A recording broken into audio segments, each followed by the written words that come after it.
How can black people write about flowers at a time like this? And it turns out lineage is the most vicious stunt of them all. Aduraki began writing stories at the age of 9. That passion led him to poetry in his 20s. It was then that he decided to make it the focus of his work. My mother was a writer, and so I grew up in a household where a person was actively and eagerly writing, and so my mother wrote on a typewriter, and I could hear her kind of going through the motions of writing because the typewriters are loud.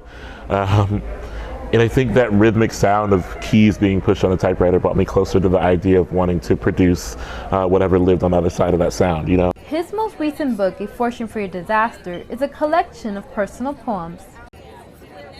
I enjoy what poetry affords me in terms of how it widens the possibility for the ways stories can live. I like imagery, I like metaphor, I like how those things can bend the narrative until it fits. Hanof named 13 of his poems in the book, How Can Black People Write About Flowers at a Time Like This?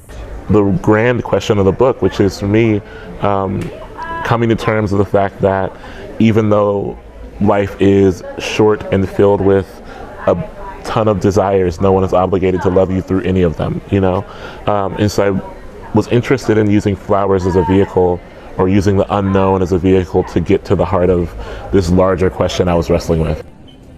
The 2019 Miami Book Fair brought together dozens of authors like Hanof with the readers to celebrate their work.